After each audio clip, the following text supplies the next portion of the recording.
nhớ rồi trò quý trồng sai sẽ đỡ lúc chơi nó cam mò của viên tôi sẽ dè đi để nó ít lạnh xíu đó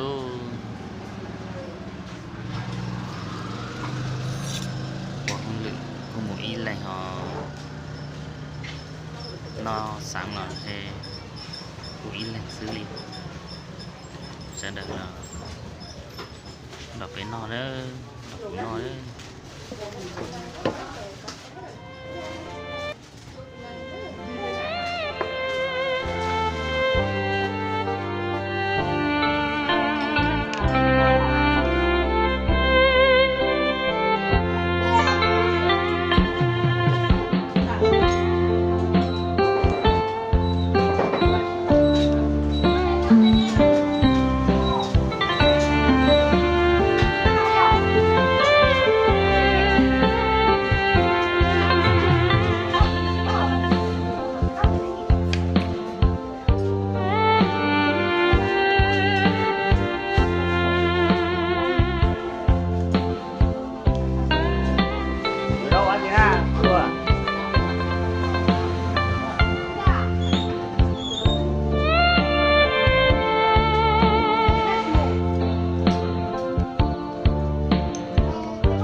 sáng đi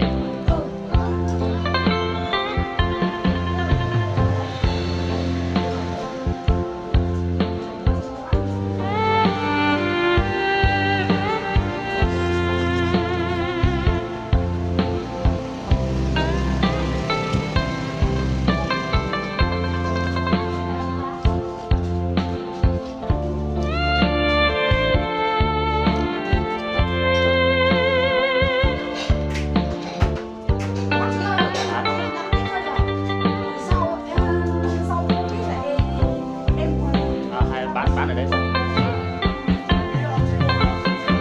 đúng không? Chiều có đấy, chiều họp hội đồng có họp chiều vẫn họp đấy.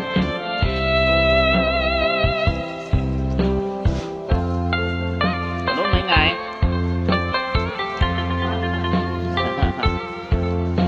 alo cho anh Hải.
8 giờ à? 8 giờ họ à? Hay sao? Tính.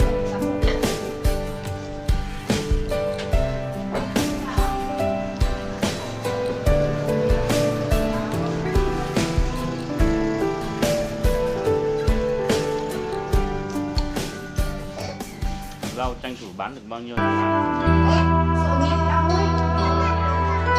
Như năm ngoái anh mất hết cả mùa luôn. Đâu rõ nhiều.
Anh sẽ về một buổi không lên luôn.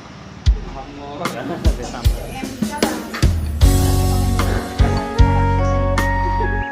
Bảo là nói chung là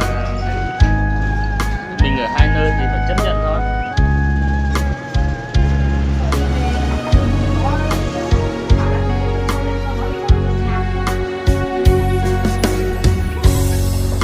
Đúng đấy. Ở đây thì còn trong nội bộ với nhau thì còn đi được.